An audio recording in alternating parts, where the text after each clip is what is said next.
வணக்கம். சித்தக்கேர் உணவை மருந்து உணவு. இன்னைக்கு கஞ்சி வகைகளை பற்றி கொஞ்சம் பார்க்கலாம். கஞ்சி வகைகள் அப்படின்னு பார்க்கும்போது இப்போ எல்லாமே பவுடர் ஆக்கி குழந்தைகளுக்கு கொடுக்குறதும் சரி, நோயாளிகளுக்கு கொடுக்குறதும் சரி, கஞ்சி வகைகள் ரொம்ப நல்லது அப்படின்னு எல்லாமே நிறைய கஞ்சி வகைகள் வருது இல்லையா? அந்த காலத்தில் சித்தர்களும் கஞ்சி வகைகளை பற்றி சொல்லியிருக்காங்க. அதுவும் முக்கியமாக நோயாளிகளுக்கும் சரி, குழந்தைகளுக்கும் சரி, நோயாளிகள் வந்து பலமிழந்து காணப்படுற நோயாளிகள், வாயில் சுவையே இல்லாத நோயாளிகளுக்கெல்லாம் கூட கஞ்சி வகைகளை கொடுத்து அவங்கள உடம்புல வந்து அவ்வளோ பலமாக்க முடியும்னு சொல்கிறாங்க. முக்கியமாக கொள்ளும் அரிசியும் சேர்த்து போட்ட கஞ்சியை குடிச்சிட்டு வந்தோங்க அப்படின்னா கிழவர்களுக்கு கூட எள்ளை கையில் பிடிச்சி பிழியும் போது எண்ணெய் வரும் அப்படின்னு சொல்கிறாங்க. அப்போ எவ்வளோ பலம் கைக்கு வரும் அப்படின்னு அவங்க சொல்கிறாங்க பாருங்கள். நம்ம நரம்பு மண்டலத்துக்கும் சரி, கைக்கு மட்டும் இல்லை உடலுக்கும் சரி, நரம்பு மண்டலம் தசைகளுக்கெல்லாம் அவ்வளோ சக்தி கிடைக்கும் அப்படின்னு சொல்கிறாங்க. கொள்ளும் அரிசியும் சேர்ந்து போட்ட கஞ்சியில் வந்து அவ்வளோ சக்தி இருக்குது அப்படின்னு சொல்கிறாங்க. அதேமாரி பச்சரிசியும் பசும்பாலும் சேர்த்து நல்லா கொதிக்க வச்சு வேக வச்ச கஞ்சி வந்து தாது விருத்தி ஆகும் அப்படின்னு சொல்கிறாங்க.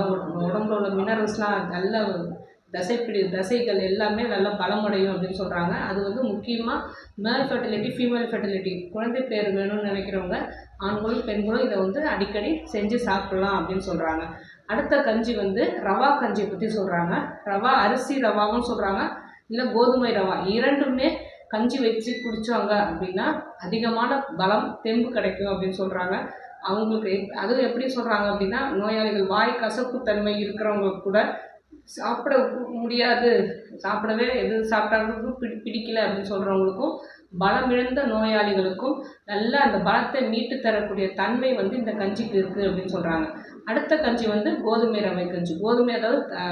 கோதுமையிலேயே நல்லா பொடித்து அதை செய்யப்பட்ட கஞ்சி வந்து இதுவும் நல்லா உடல் பலத்தை கொடுக்கும் அப்படின்னு சொல்கிறாங்க. நல்லா ஏன்னா இந்த கஞ்சி வகைகள் எல்லாமே நீங்கள் கவனித்து பார்த்தீங்க அப்படின்னா ஜீரண சக்தியை அதிகமாக்கி கொடுத்துரும். அதுமாதிரி எளிதில் ஜீரணமாகும். ஏன்னா நம்ம முழு அரிசியும் முழு கோதுமையும் அப்படியே சாப்பிட்றத விட அதை களைஞ்சி காய போட்டு ஊற வச்சு களையும் போது கூட அதை வந்து ஒரு வகையான வேகுதலில், அதாவது ஒரு பாயில் மாதிரி தான் நம்ம நினச்சிக்கணும். ஏன்னா ஊற வைக்கும் போது அது ஒரு தடவை வெந்து போயிடுது.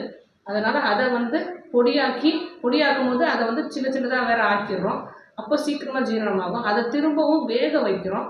இப்போ 3ஆவது தடவை வேக வைக்கிற மாதிரி ஆயிடுது. அதனால கஞ்சி வகைகள் எல்லாமே குழந்தைகளுக்கும் சரி, பெரியவங்களுக்கும் சரி, நோயாளிகளுக்கும் சரி, கஞ்சி வகைகள் அடிக்கடி செஞ்சு கொடுக்கும்போது அவங்களால ஈஸியாக எளிதில் அதை ஜீரணிக்க முடியுது. அதில் உள்ள சத்துக்கள் எல்லாம் உடம்புக்கு சேருது.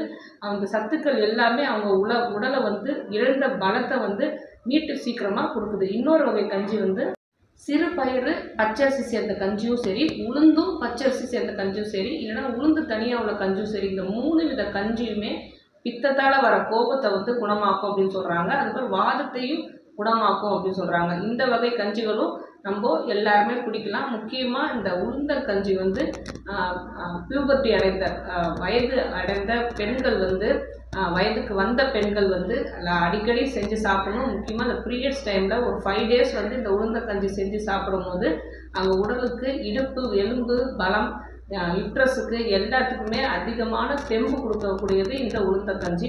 அதனால் கஞ்சி வகைகளை காலையில் ஒரு தடவை சாப்பிட்றத வந்து ஸ்கிப் பண்ணிவிட்டு, அதாவது ஃபுல் பிரேக்ஃபாஸ்ட் வாரத்துக்கு 3 நாள் மட்டும் பிரேக்ஃபாஸ்ட்டாக இல்லாமல் இந்த கஞ்சி வகைகளை பிரேக்ஃபாஸ்ட்டாக காலை உணவுக்கு எடுத்துக்கிட்டு வந்தாங்க அப்படின்னா நம்ம நோயாளிகளுக்கு மட்டும்தான் கிடையாது, நம்ம பெரியவங்களே எடுத்துகிட்டு வந்தோம் அப்படின்னா, அதுவும் கஞ்சிலாம் ரொம்ப பவுடர் ஃபார்மில் கஞ்சி செய்யாமல் ரவை பதத்தில் கஞ்சி செஞ்சு சாப்பிட்டோம் அப்படின்னா அவங்களுக்கு வந்து இன்சுலின் போடுற நீரிழிவு நோயாளிகள் கூட இந்த மாதிரி கஞ்சிகள் சாப்பிடலாம். ஏன்னா நல்லா பவுடர் ஃபார்மில் செய்கிற கஞ்சிகள் வந்து சீக்கிரமாக ஜீரணமாகிடும். அவங்களுக்கு திருப்பியும் சுகர் வந்து லோவாகிடும், திருப்பி சாப்பிட்ற மாதிரி ஆகிடும்.